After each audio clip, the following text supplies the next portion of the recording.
I think the Magic did it again. I think they did it again. I do. Now, listen, before the NBA draft, there was a lot of speculation about who should be the number one pick. I work for the newspaper out here in Oklahoma City.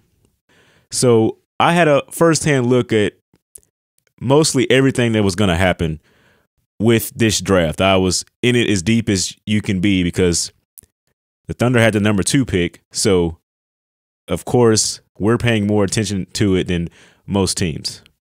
Now, the consensus top 3 guys were Jabari Smith, Chet Holmgren, and Paolo Banchero, right?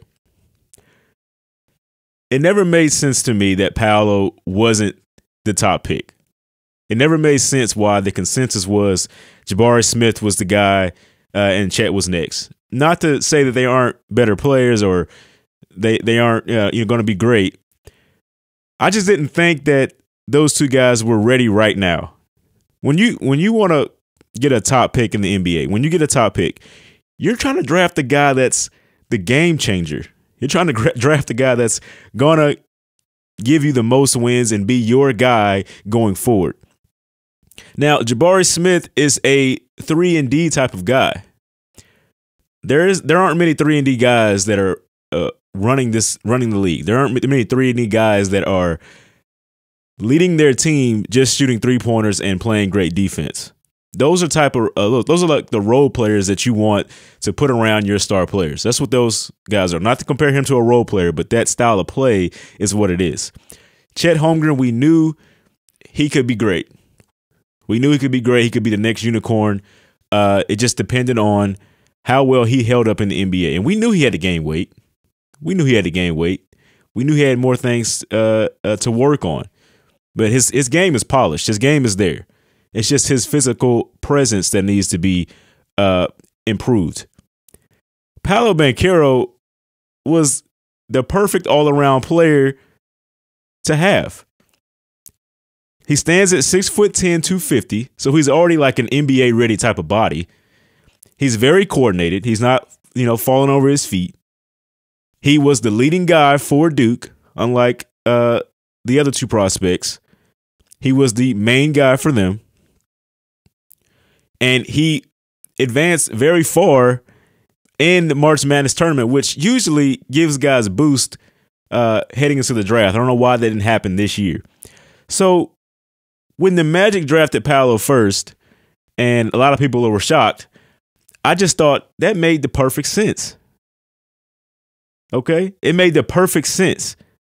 The Magic have been having these runs, and they've been getting to the playoffs and getting beat in the first round. They're like the peak of what they've been doing is getting one win against that top seeded team. The Magic don't work like that. They don't usually operate like that. They had the Shaq and Penny years where they were, one of the better teams. They had the Dwight Howard years from 2006 to 2012, they were a force in the East. That's what they want to get back to. And they drafted those 2 guys, Shaq and Dwight Howard, and I think they traded for Penny Hardaway from the Golden State Warriors. But they drafted those guys with the number 1 pick and with their top lottery picks. So for some reason, the Magic have perfected drafting big men. And they did it again in this one. I think they have. Paolo Banchero is, through the first 10 games of this year, through the first 10 days of this season, the Magic are 0-5. The record, they've had so many injuries that I'm not even holding the record against them yet. But Paolo Banchero has been the guy through those first 5 games. He has been their leader, and he's been one of the best players in the NBA already. He fits already. He fits in the NBA, which is something I think most people knew. I think most people knew this.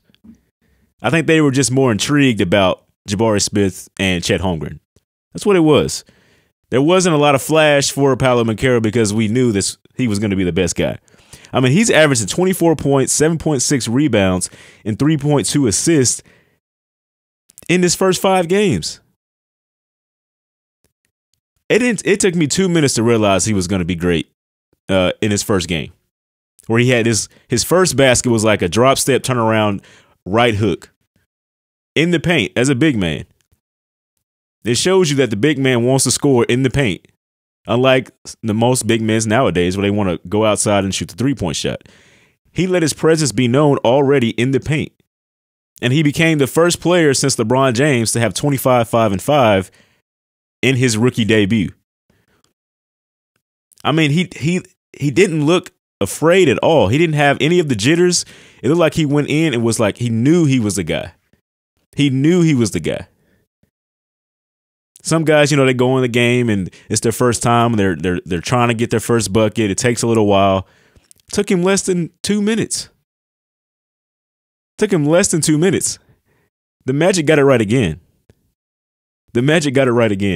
And that's remarkable that you get, you get the opportunity to get those picks because they don't get many.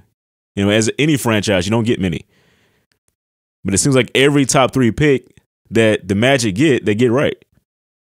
And now you got them with like Franz Wagner and Jalen Suggs, guys like that are gonna mesh really well together.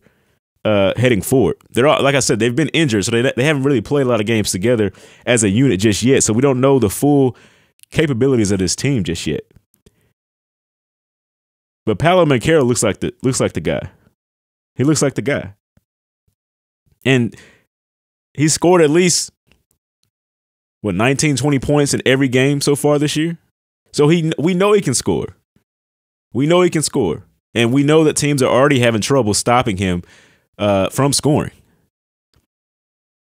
They're already having trouble.